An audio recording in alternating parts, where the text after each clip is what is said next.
Let me ask you a question. Do you have a fire extinguisher in your dwelling?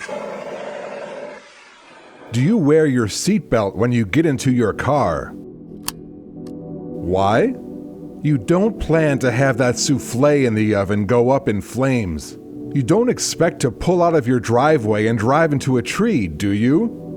And when you get to your place of work, if you have any kind of involvement with email or manipulating any kind of digital files, you don't really expect a prince in Nigeria to have vast sums of cash waiting for you to collect. Or the adorable little kitten your office mate 4 cubes down just sent you to be malicious in any shape or form, do you? You don't, but there are literally millions of people who might.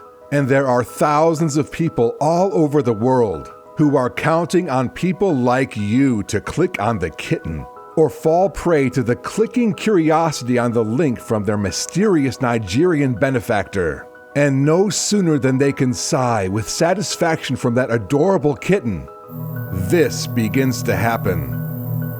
Now imagine, if you will, that what your coworker down the hall sent you is connected to a network that may exist next to, or worse, be unimaginably inside a network connected to a power plant's control room network. Unwittingly and unknowingly, a monster has been let loose from its cage. Operator alarms begin to flash around the largest power plant in your town's control consoles. Pumps begin to stop. The machinery is confused by the normally peaceful file system, and network traffic is suddenly engulfed and overwhelmed by encrypted file repositories, flooding of network traffic, stifling and crippling vital network gear. Errors cascade in more errors. Panic ensues until finally the unthinkable happens and the power output grinds to a halt. And before you can even utter any words, you find yourself. Fortunately, just like you planned, that French cheese souffle recipe did not catch fire, and you didn't have to plan for pizza. And equally as fortunate, a team of individuals at the power plant in town have been assembling from all corners of the company. Legal teams, cybersecurity staff, network engineers, health and safety, and anyone else that needs to participate in that utility's Cybersecurity Incident Response Plan. What is a Cybersecurity Incident Response Plan?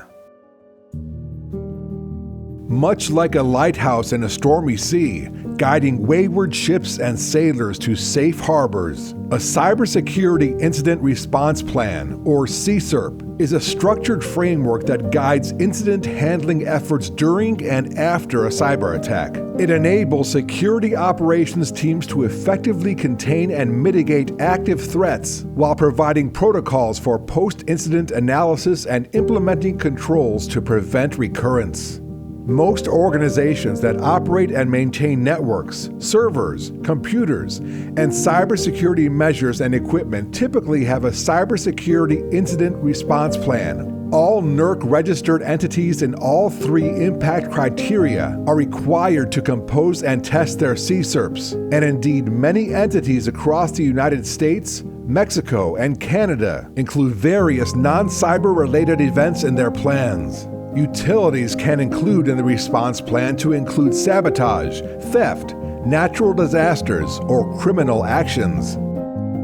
According to our government's National Cybersecurity and Infrastructure Agency, aka CISA, the National Cyber Incident Response Plan describes a national approach to handling significant cyber incidents. It addresses the important role that the private sector, state and local governments, and multiple federal agencies play in responding to incidents.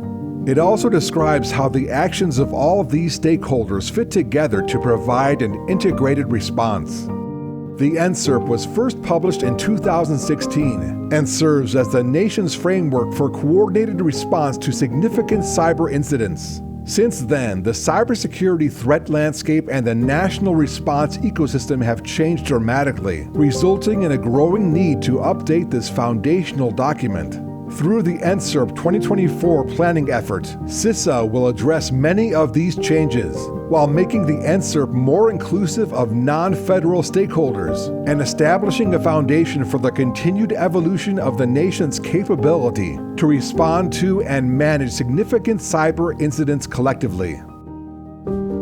As cyber threats grow in frequency, sophistication, and impact, an effective incident response capability has become essential to any organization's IT and cybersecurity strategy. While proactive risk management and preventive controls reduce exposure, not all incidents can be avoided. Rapid detection, containment, and recovery are critical to minimizing business disruption and operational damage. Key success factors include continuous threat monitoring, clearly defined response procedures, efficient data handling, and robust communication channels with internal departments and external partners. Building and maintaining a mature incident response capability requires dedicated resources, strategic planning, and executive support. So now that you know that dedicated men and women all across the country at the national, state, city, and corporate level are preparing themselves continuously for what lies ahead, before you click on that cute little kitty cat or decide to contact your distant, long-lost royal cousin in Africa, think twice. Knowing the threats that surround us daily and paying close attention and heeding your organization's policies and procedures around good cybersecurity practices can mean the difference between this and this. And that is a Cybersecurity Incident Response Plan.